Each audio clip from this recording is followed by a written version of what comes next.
Good morning बच्चों। आज हम पढ़ेंगे कक्षा 12 की यूनिट संख्या 2 जिसका नाम है विलियन। इस चैप्टर का पार्ट 8। बच्चों, इस वीडियो में हम आज पढ़ेंगे बोर्ड परीक्षा के लिए बहुत ही इम्पोर्टेंट टॉपिक है पराशरण दाब से संबंधित आंकिक प्रश्न या पराशरण दाब के आंकिक प्रश्न। बच्चों, वीडियो शुरू करने से पहले यदि आप पहली बार आए हैं हमारे चैनल पर तो चैनल को सब्सक्राइब करें और बेल आइकन दबाकर ऑल वाला ऑप्शन चुनें ताकि आपको लेटेस्ट वीडियो के नोटिफिकेशन तुरंत ही मिल जाएं जैसे ही हम एक नया वीडियो अपलोड करते हैं। और बच्चों, वीडियो को बिना स्किप किए हुए पूरा देखें ताकि आपको स्टेप बाय स्टेप अच्छे से समझ आ सके। तो चलिए शुरू करते हैं। पराशरण दाब पर आधारित या पराशरण दाब के आंकिक प्रश्न। पहला प्रश्न देखिए, आपकी स्क्रीन पर दिख रहा है। क्वेश्चन है 27 डिग्री सेल्सियस पर 5% यूरिया के जलीय विलयन का पराशरण दाब ज्ञात कीजिए। क्वेश्चन को स्क्रीन पर देखिए बच्चों। 27 डिग्री सेल्सियस पर 5% यूरिया के जलीय विलयन पराशरण दाब ज्ञात कीजिए। देखिए स्क्रीन पर आपको दिख रहा है क्वेश्चन। बच्चों क्या क्या दिया है आपको? 5% यूरिया विलयन। क्वेश्चन नंबर फर्स्ट, 5% यूरिया विलयन, ठीक है, ये दिया हुआ। और 5% का मतलब क्या है बच्चों? 5 ग्राम यूरिया 100 ml जल में घोला गया है। तो स्मॉल w हो गया 5 ग्राम। ये ग्राम से बच्चों, हिंदी में लिखना चाहे तो हिंदी में लिख सकते हैं। आयतन कितना हो गया? 100 ml। इसको लीटर में बदलेंगे तो क्या करेंगे? 1000 का भाग दे देंगे तो 1000 का इसमें भाग दे देंगे तो ये हो जाएगा 0.1 लीटर। और बच्चों टेम्परेचर दिया है स्मॉल टी 27 डिग्री सेल्सियस। इसको किस में बदल लेंगे? इसको बदलेंगे बच्चों परम ताप में, कैपिटल टी में। कैपिटल टी परम ताप होता है। डिग्री सेल्सियस को जब केल्विन में बदल दिया जाता है तो वही बच्चों परम ताप हो जाता है। तो क्या करेंगे? कैपिटल टी बराबर हो जाएगा 27 + 273। जो स्मॉल टी का मान है उसी में 273 जोड़ देंगे तो हो जाएगा बच्चों 300 केल्विन। कैपिटल टी का मान भी पता हो गया। सूत्र होता है पराशरण दाब का PV बराबर nRT। n की जगह W/m हो जाता है तो ये हो जाता है W/m × RT। ठीक है, इस सूत्र में से निकालेंगे क्योंकि मात्रा दी हुई है। तो अभी हमको है अनुभार की आवश्यकता। यूरिया का सूत्र होता है बच्चों NH2CONH2। ये बच्चों ये सूत्र होता है यूरिया का अणुभार स्मॉल m बराबर हो जाएगा बच्चों, क्या होगा? नाइट्रोजन का परमाणु भार होता है कितना? 14 प्लस हाइड्रोजन कितने परमाणु हैं? 2। तो 2 गुणा H का परमाणु भार 1 प्लस C का परमाणु भार 12 प्लस O का परमाणु भार 16 प्लस नाइट्रोजन का परमाणु भार 14 प्लस हाइड्रोजन के परमाणु 2 गुणा हाइड्रोजन का परमाणु भार 1। ठीक है, परमाणु भार होता है अणु में उपस्थित समस्त परमाणुओं के परमाणु भारों का योग। तो ये परमाणु भार है नाइट्रोजन का 14, हाइड्रोजन का 1, कार्बन का 12, ऑक्सीजन का 16।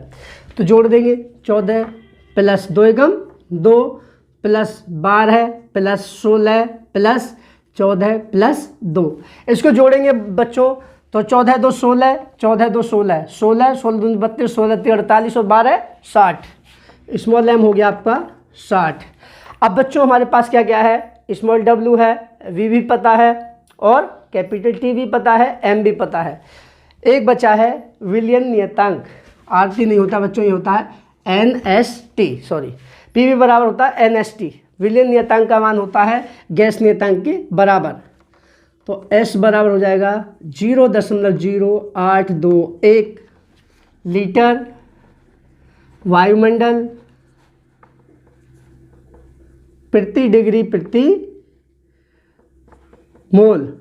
सूत्र होता है पराशरण दाब का PV बराबर W/m × ST। PV बराबर W/m ST, ये पराशरण दाब का सूत्र है बच्चों। तो क्या करेंगे, मान रख देंगे इसमें, यानी वी को इधर ले जाएंगे। तो P बराबर हो जाएगा P पराश्र दाब, V आयतन, विलय की मात्रा, विलय का अनुभार, गैस विलयन नियतांक और T परमताप। ये हो जाएगा W/mv × ST।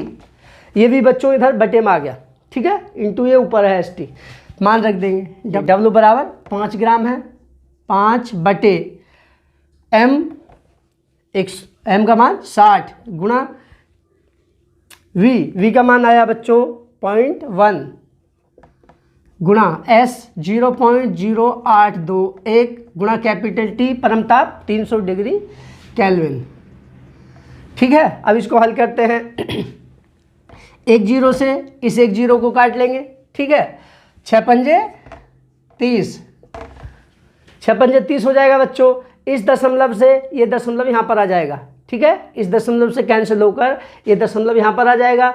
25 25 की गुणा लगा लेंगे इसमें, तो हो जाएगा 25 से कम 25 हासिल 2, 25 दूनी 50 2 52 हासिल 5, 25 अट्ठे 200, 200 और 5 205। दशमलव कितने अंक पाएगा बच्चों, जब इससे एक अंक तो यहाँ पर कट के यहाँ पर आ गया 1 2 3, क्योंकि इससे कट के यहाँ पर आ जाएगा 3 अंक पर 1 2 3 इतने, या इसी को कह सकते हैं बच्चों 20.53 एटमॉस्फेयर यानी कि वायुमंडल लगभग। तो आपका पराश्रय दाब हो गया 20.53 वायुमंडल लगभग। 2 अंक तक ले लेंगे बच्चों, ठीक है, तीसरा अंक 5 है तो 1 अंक इसमें बढ़ जाएगा, लगभग इतने वायुमंडल। तो ये बच्चों आपका आंसर हो गया। तो क्वेश्चन नंबर 2 आपकी स्क्रीन पर देखिए, प्रश्न में दिया है 27 डिग्री सेल्सियस पर यूरिया के m/20 विलियन का पराश्रय दाब ज्ञात कीजिए। ब्रैकेट में दिया है R बराबर, R नहीं है बच्चों ये S है, विलियन नियतांक, ठीक है, मान दोनों के एक ही होते हैं। R बराबर दिया है 0.082 लीटर वायुमंडल प्रति डिग्री प्रति मोल। क्वेश्चन को बच्चों वीडियो को पॉज करके आप स्पष्ट देख लीजिए, लिख लेना, ठीक है, देखिए स्पष्ट आपको दिख रहा होगा। चलिए अब इससे हल करते हैं। क्वेश्चन दे रखा है बच्चों 27 डिग्री सेल्सियस पर m/20 विलियन, मतलब यूरिया के m/20 विलियन का पराश्रय दाब ज्ञात कीजिए। R का मान दे रखा है। देखिए सबसे पहला बच्चों स्मॉल t दिया हुआ है, स्मॉल t बराबर है 27 डिग्री सेल्सियस, इसको कैपिटल T में परमताप में बदलेंगे तो हो जाएगा 27 + 273 बराबर 300 केल्विन, ठीक है, 300 केल्विन हो गया परमताप। और दे रखा है बच्चों m/20, m/20 ये क्या है बच्चों, हमने जब आपको मोलरता पढ़ाई थी तो बताया था मोलरता का मात्रक ग्राम अणु प्रति लीटर, यानी मोल प्रति लीटर के साथ साथ मोलर m भी होता है। मोलर को किससे दर्शा देते हैं बच्चों, कभी कभी m से, कैपिटल M से, इसका मतलब होता है मोलर। m/20 का मतलब 1/20 m। देखिए आपको दे रखे बच्चों मोलरता, मोलरता m बराबर दे रखी है बच्चों m/20 या 1/20 m। इसका मतलब क्या है बच्चों, m/20 का मतलब 1/20 मोलर, मोलरता दे रखी है। मोलरता का सूत्र क्या होता है, परंतु m बराबर होता है बच्चों, मोलरता पढ़ाई थी, किसी विलयन में उपस्थित विलय के ग्राम अणुओं की संख्या को 1 लीटर विलयन में उपस्थित विलय के मोलों की संख्या को मोलरता कहते हैं। तो m बराबर सूत्र था W/m × V। W/mv का मान दे रखा है कितना, 1/20 m, ठीक है, मोल प्रति लीटर है मोलर, मोलरता ये हो गई, ये सूत्र होता है तो इतने का मान इतना दे रखा है।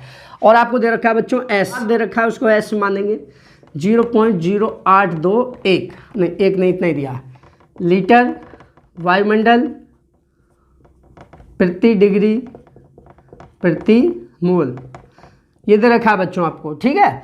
तो अब निकाल लेंगे पराश्रय दाब P बराबर क्या, P बराबर होता है बच्चों W/mv × ST। पिछले क्वेश्चन में अभी आपको हल करके बताया था, V को जब उधर ले जाते हैं W/mv हो जाता है, V नीचे आ जाता है × ST, m की जगह आता है W/m। इसका मान पूरे का एक जगह कंबाइंड दिया हुआ है 1/20, m तो इसका मात्रक है बच्चों मोलर, ये हो गया 1/20 गुणा S का मान 0.082 गुणा T का मान बच्चों 300, ठीक है।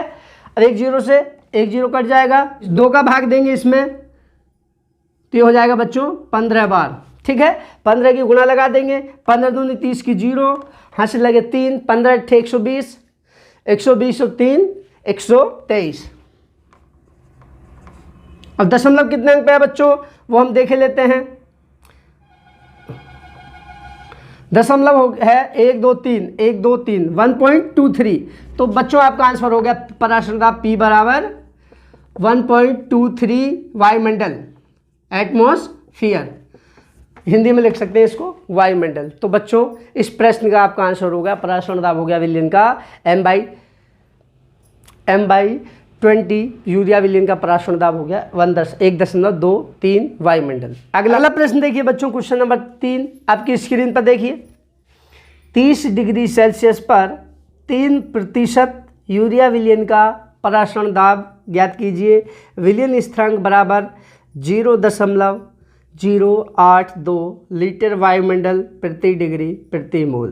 क्वेश्चन ध्यान से देख लीजिए बच्चों, वीडियो को पॉज करके। ठीक है, तो चलिए इसे हल करते हैं। क्वेश्चन नंबर 3 में क्या दिया है, स्मॉल टी दे रखा है बच्चों 30 डिग्री सेल्सियस, इसको कैपिटल टी में बदल लेंगे।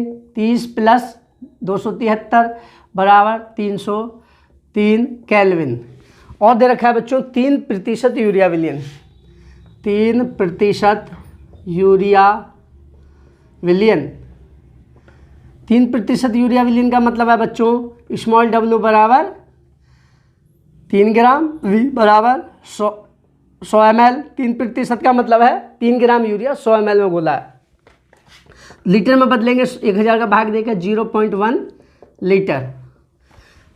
और दे रखा है बच्चों S का मान, विलयन नियतांक का S का मान दे रखा है 0.082, इतना ही दिया 2 अंक तक ही, 82 लीटर वायुमंडल प्रति डिग्री प्रति मोल।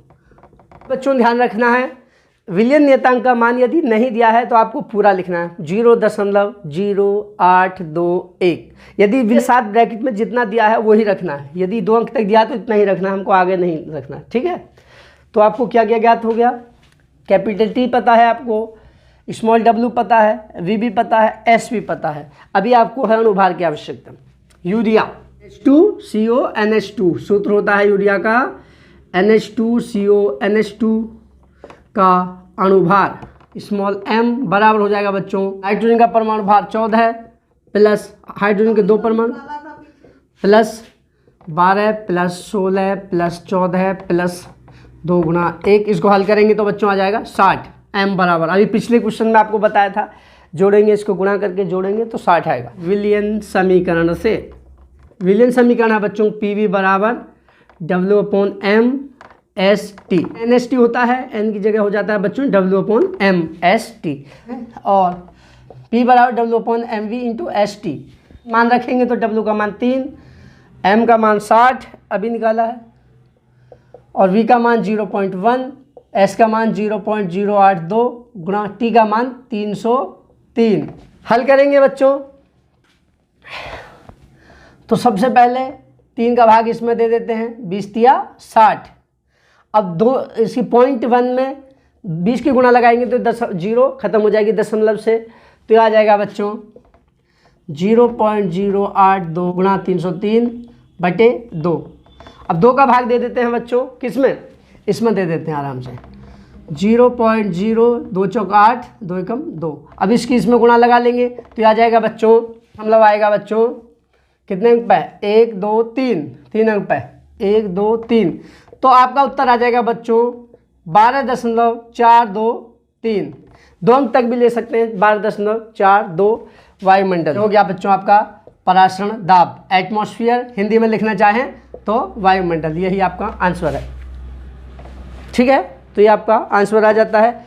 नेक्स्ट क्वेश्चन देखते हैं। यदि बच्चों आपको कोई इस टॉपिक जो समझ ना आए तो वीडियो को म्यूट करके या बैक करके अच्छे से समझ लें, फिर भी आपको समझ नहीं आता है तो आप कमेंट करके हमसे पूछ लीजिए, हम आपको बता देंगे। ठीक है, अगला प्रश्न देखिए बच्चों, आपकी स्क्रीन पे है, देखिए क्वेश्चन दे रखा है 15 डिग्री सेल्सियस पर 5% गन्ने की शक्कर यानी कि सुक्रोज के विलयन का पराशरण दाब ज्ञात कीजिए। क्वेश्चन देखिए बच्चों, गन्ने की शक्कर यानी कि सुक्रोज जो चीनी होती है। क्वेश्चन नंबर 4 है बच्चों, दिया है आपको 5% सुक्रोज विलयन यानी कि चीनी का विलयन, सुक्रोज विलयन।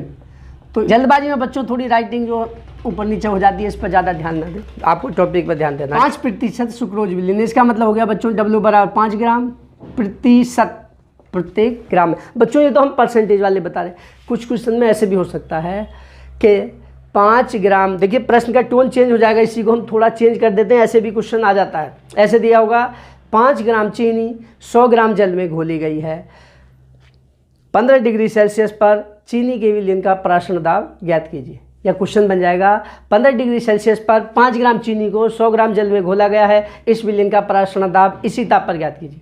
ठीक है, थोड़ा सा चेंज हो जाएगा, तो मात्रा अलग से दी जा सकती है, आयतन अलग से दिया जा सकता है। V बराबर दे रखा है इसमें प्रतिशत 100 ml, 100 ml में घुली है, तो इसी को बदलेंगे तो 0.1 लीटर, कैसे 1000 का भाग देके। और क्या दिया है बच्चों, और दे रखा है आपको टेम्परेचर, स्मॉल टी है 15 डिग्री सेल्सियस, इसको परम ताप में बदलेंगे कैपिटल टी में, तो हो जाएगा 15 + 273। क्यों जोड़ा, इसे केल्विन में बदलने के लिए, तो यह आ जाएगा बच्चों 288 केल्विन। ठीक है, डिग्री केल्विन भी कह सकते हैं या खाली केल्विन, टी बराबर ये आ गया। इसके अलावा भी हमको आवश्यकता है सुक्रोज के अणुभार की, सुक्रोज को ही चीनी कहते हैं, ध्यान रखना, सुक्रोज C12H22O11 का अणुभार M बराबर हो जाएगा बच्चों, कार्बन के कितने परमाणु हैं 12, ध्यान से देखते ना, 12 गुणा कार्बन का परमाणु भार भी 12 है, प्लस हाइड्रोजन कितने परमाणु हैं बच्चों, देखिए 22 गुणा हाइड्रोजन का परमाणु भार 1, प्लस ऑक्सीजन कितने परमाणु हैं 11 गुणा ऑक्सीजन का परमाणु भार कितना होता है बच्चों 16। इसको हल करेंगे, 12 12 144 प्लस 22 एकम 22 प्लस 16 एकम 16 16 एकम 16 76 हो गया। इसको जोड़ेंगे पूरे को तो ये आ जाएगा बच्चों 342। देखिए अणुभार आ गया सुक्रोज का बच्चों 342। तो अब निकाल लेंगे, पराशरण दाब पूछा है, P बराबर क्या, तो इधर करते हैं। अब देखिए सूत्र होता है P बराबर, लिखना चाहे लिख सकते हैं विलियन समीकरण से, PV बराबर NST यानी कि W/mST। तो मान रख देंगे P बराबर हो जाएगा W/mV × ST। मान रखेंगे तो यह आ जाएगा, W का मान दे रखा है बच्चों 5, अणुभार का मान 342 गुणा V का मान 0.1 गुणा S का मान है बच्चों 0.0821, यदि नहीं दिया है तो पूरा लिखना है, गुणा T का मान है 288। हल करेंगे बच्चों, पहले दशमलव से एक दशमलव को इधर कैंसिल कर लेते हैं, यहाँ पर आ जाएगा 2 से काटते हैं, 2 एकम 2 2 7 14 2 एकम 2, एक कट जाएगा 2 एकम 2 2 चौक 8 2 चौक 8। ऊपर की गुणा ऊपर कर लेते हैं, नीचे की नीचे करेंगे तो ये आ जाएगा बच्चों, ऊपर की गुणा करके 59.112 बटे नीचे का भाग देंगे तो बच्चों 3.456। आगे को भी और अंक आएंगे तो इसी को 2 अंक तक ले लेंगे बच्चों, या 3.46 एटमॉस्फेयर वायुमंडल। तो आपका उत्तर आ गया बच्चों, पराशरण दाब कितना हो गया 3.46 वायुमंडल, लगभग, ब्रैकेट में लगभग लिख देंगे क्योंकि हमने 2 अंक तक लिखा है बच्चों। ठीक है, यही आपका आंसर हो गया। ठीक है, देखिए बच्चों क्वेश्चन नंबर 5, देखिए आपकी स्क्रीन पर आ रहा होगा, अपनी स्क्रीन पर देखिए क्वेश्चन। ये क्वेश्चन बच्चों आपको अपने घर से हल करना है, अपने स्वयं से हल करना है। क्वेश्चन को लिख लेंगे अच्छे से देख के स्क्रीन पर, उसके बाद हल करेंगे, हल करके उसका जो भी आंसर आएगा कमेंट करके हमको बताएंगे। ठीक है, यदि आपका उत्तर गलत रहेगा तो हम आपको हल करके बताएंगे। ठीक है, यदि समझ नहीं आएगा तभी बताएंगे, लेकिन आप प्रयास करें क्योंकि सारे क्वेश्चन हम ही बताएंगे तो आपको क्या आएगा, आपको भी आना चाहिए, एग्जाम आप ही लोगों को देना। ठीक है, तो एक क्वेश्चन आपके लिए होमवर्क है, घर से करें इसे। देखिए स्क्रीन पर क्वेश्चन, ध्यान से देखिए। प्रश्न है आपका 27 डिग्री सेल्सियस पर 5% ग्लूकोज के विलयन का पराशरण दाब ज्ञात कीजिए। ब्रैकेट में दिया है बच्चों S बराबर 0.0821 लीटर वायुमंडल प्रति डिग्री प्रति मोल, और इसके अलावा ब्रैकेट में और दिया है बच्चों C बराबर 12, H बराबर 1 और O बराबर 16। ये और दिया है, ये बच्चों परमाणु भार है। तो इस क्वेश्चन को आप अच्छे से हल कर लेंगे। देखिए स्क्रीन पर आपको म्यूट करके वीडियो को देख लेंगे, अच्छे से लिख लेंगे क्वेश्चन को। इसमें बच्चों ग्लूकोज का अणुभार, अणुसूत्र हम आपको बता देते हैं, वैसे जानते हैं आप लोग। ग्लूकोज का अणुसूत्र होता है बच्चों H12O6। C6H12O6 एक ग्लूकोज का अणु सूत्र है। अभी इस क्वेश्चन को आप बच्चों हल कीजिए, इसका आंसर बताइए। अगला क्वेश्चन, क्वेश्चन नंबर 6 देखिए बच्चों, आपकी स्क्रीन पर है, देखें ध्यान से। क्वेश्चन में दिया है यूरिया के 1 ग्राम प्रति लीटर जलीय विलयन ने 15 डिग्री सेल्सियस पर 0.4 वायुमंडल परासरणी दाब दिया। यूरिया का अणुभार ज्ञात कीजिए। और ब्रैकेट में दिया है बच्चों इसके साथ साथ R बराबर, R की जगह क्या है S, विलयनीयतांक S बराबर है 0.0821 लीटर वायुमंडल प्रति डिग्री प्रति मोल। आपको क्या दिया है बच्चों, 1 ग्राम प्रति लीटर यूरिया का जलीय विलयन, उसका परासरण दाब दिया है, ताप दिया है। देखिए W बराबर 1 ग्राम, 1 ग्राम प्रति लीटर दे रखा है, तो W हो गया 1 ग्राम। आयतन कितना हो गया बच्चों, 1 लीटर। इसके अलावा दिया है टेम्परेचर स्मॉल t बराबर 15 डिग्री सेल्सियस, P बराबर दिया है 0.4 एटमॉस्फेयर, 0.4 वायुमंडल परासरण दाब दिया है और स्मॉल t दिया है। तो कैपिटल T निकाल लेंगे बच्चों, इससे कितना आ जाएगा 15 + 273 इक्वल टू 288। ठीक है, 288 आ गया बच्चों कैपिटल T का मान केल्विन। S का मान है 0.0821 लीटर एटमॉस्फेयर प्रति डिग्री प्रति मोल, पर डिग्री पर मोल। इंग्लिश में, हिंदी में बच्चों लीटर वायुमंडल प्रति डिग्री प्रति मोल। अब पूछा है आपसे अणुभार क्या होगा, यूरिया का अणुभार क्या होगा। तो हमने बताया था बच्चों विलियन समीकरण PV बराबर NST या PV बराबर W/mST से विलेय का अणुभार भी ज्ञात कर सकते हैं। देखिए कैसे, तो लिख देंगे विलियन समीकरण से या तनु विलियन समीकरण से। विलियन समीकरण होती है बच्चों PV बराबर W/m/ST या NST भी लिख सकते हैं। ठीक है, तो पूछा क्या है स्मॉल m, पहले मान रख लेते हैं, तब क्रॉस मल्टीप्लाई करके निकाल लेंगे। P का मान है 0.4, V का मान कितना बच्चों 1 बराबर W का मान 1 बटे, पूछा है S का मान है 0.0821 और परम ताप कितना बच्चों कैपिटल T 288 केल्विन। अब क्या करेंगे, इस m को इधर ले आएंगे क्रॉस मल्टीप्लाई करके, तो m बराबर हो जाएगा 0.0821 गुणा 288 बटे, एक में गुणा लगाएंगे तो बच्चों यही रहेगा, बटे इसमें गुणा करेंगे एक की 0.4 में तो 0.4 ही रहेगा। अब इसको काट लेते हैं, इस दशमलव से ये दशमलव यहाँ पर आ जाएगा। देखिए ये हो जाएगा 0.821 गुणा 288 बटे 4, इस दशमलव से दशमलव इधर खिसक जाएगा एक अंक। अब 4 से काट लेंगे, 4 सत्ते 28, 4 दूनी 8, 72 की गुणा लगा लेंगे, स्मॉल m बराबर 60.112 या 59.11 मान सकते हैं। लिख देंगे यूरिया का अणुभार। यूरिया का अणुभार होता तो नॉर्मली प्रैक्टिकली 60 है, लेकिन इस सूत्र से निकल के आया हमारा कितना 59.11। ये आपका आंसर हो गया। क्वेश्चन नंबर 7 स्क्रीन पर देखिए आपका क्वेश्चन, एक कार्बनिक यौगिक का 1% विलयन ग्लूकोज, ब्रैकेट में दिया है बच्चों अणुभार 180 के 3% विलयन के समपराशरी है, कार्बनिक यौगिक का अणुभार ज्ञात कीजिए। कार्बनिक यौगिक का 1%, कार्बनिक यौगिक का 1% विलयन का मतलब हुआ बच्चों स्मॉल w, इनकी W1 माने लेते हैं। W1 बराबर 1 ग्राम और V1 बराबर 1, इनके 100 ml, इसको बदलेंगे तो 0.1 लीटर। ठीक, दूसरा विलयन क्या है 3% ग्लूकोज विलयन।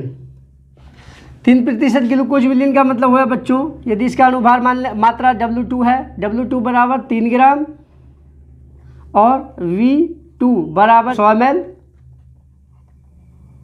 बराबर 0.1 लीटर।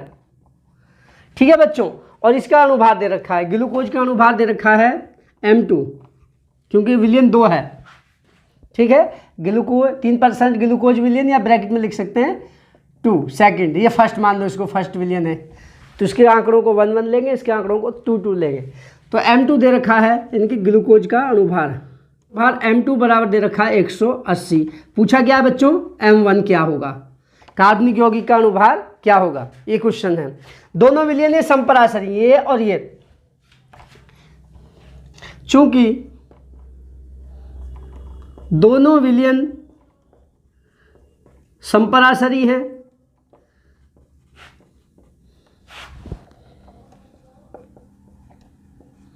संपराशरी हैं, यदि इनके पराशरण दाब क्रमशः किसके लिए बच्चों, ये फर्स्ट विलियन है कार्बनिक यौगिक का, ग्लूकोज का विलियन मान लिया हमने सेकंड विलियन है। यदि इनके पराशरण दाब क्रमशः P1 व P2 हो, तब क्या होगा बच्चों, P1 बराबर P2। अब P1 की जगह क्या आ जाएगा, W1 बटे M1 V1 इंटू ST1 बराबर W2 बटे M2 into V2 into ST2। परंतु क्या दिया है बच्चों, यहाँ पर लिख देंगे PV बराबर W/M/ST, चूंकि PV बराबर होता है W/M/ST। अब क्या दे रखा है, चूंकि T1 बराबर T2, T1 बराबर T2 है, क्योंकि टेम्परेचर दिया नहीं है, इसका मतलब एक ही ताप पे हैं बच्चों दोनों विलियन। तो T और ST को हटा दे रहे हैं, ये कट जाएंगे आपस में, S से S कट जाएगा, T से T कट जाएगा, तो बचेगा W1 बटे M1 इंटू V1 बराबर W2 बटे S से S काटे दे रहे, M2 इंटू V2। ठीक है, T1 से T1 कट जाएगा जब बराबर है आपस में। तो अब रखते रहे इनके मान, W1 का मान क्या है 1 ग्राम बटे M1 का निकालना है हमको, M1 बराबर क्या, इसका अनुभार पूछा है बच्चों, M1 बराबर क्या, ये अनुभार इसका निकालना है कार्बनिक यौगिक का। V1 कितना है 0.1 बराबर W2 कितना है बच्चों, ग्लूकोज के लिए सेकेंड विलियन है ग्लूकोज का 3 ग्राम, 3 बटे 180 गुणा 0.1। ठीक है, 0.1 से 0.1 कट जाएगा बच्चों, ऐसे क्रॉस मल्टीप्लाई करेंगे तो M बराबर हो जाएगा 180 बटे 3, तो आ जाएगा 60, M बराबर हो गया 60। तो आंसर क्या आ जाएगा, कार्बनिक यौगिक का अनुभार बराबर 60। तो बच्चों ये हो गया आपका अनुभार। तो यदि दो विलियन समपराशरी हैं तो उनके पराशरण दाब समान होंगे बच्चों, P1 बराबर P2, और P का मान होता है PV बराबर होता है NST, N की जगह W/M, PV बराबर W/M/ST। ठीक है, तो P1 बराबर P2, तो ये बराबर आपस में बराबर होंगे। यदि टेम्परेचर नहीं दिया है, यदि टेम्परेचर नहीं दिया है तो इसका मतलब वो दोनों विलियन समान ताप पे है बच्चों, तो T1 बराबर T2 हो जाएगा, S से S कट जाएगा, T1 से T2 कट जाएगा, तो बचेगा W1 बटे M1 V1 बराबर W2 बटे M2 V2। इस तरह से उनकी मात्राओं का मान और आयतन और अनुभारों का मान रखकर, एक के अनुभार को रखकर दूसरे के अनुभार को हम निकाल सकते हैं। तो बच्चों यही थे मुख्य पराशरण दाब वाले आंकिक प्रश्न, जो कि आपको बोर्ड परीक्षा में प्राय आते हैं, प्राय नहीं मोस्टली आते हैं बच्चों बोर्ड परीक्षा में। इसके अलावा यदि आप कंपटीशंस प्री मेडिकल या प्री इंजीनियरिंग एग्जाम में बैठेंगे तो वहाँ पर भी इस तरह के प्रश्न विकल्प में पूछे जाते हैं। ठीक है, इसलिए इस टॉपिक को आप अच्छे से पढ़ेंगे। आशा करता हूँ ये सभी प्रश्न आपको अच्छे से समझ आ गए होंगे। यदि वीडियो पसंद आए तो लाइक करें बच्चों, इससे हमको पता चलता है कि आपको समझ आ रहा है, इससे हमको मोटिवेशन मिलता है कि हमारा पढ़ाया हुआ सफल हो रहा है बच्चों। तो आज के लिए इतना ही पर्याप्त है, कल फिर एक नई वीडियो के साथ मिलते हैं, तब तक के लिए thank you and have a nice day.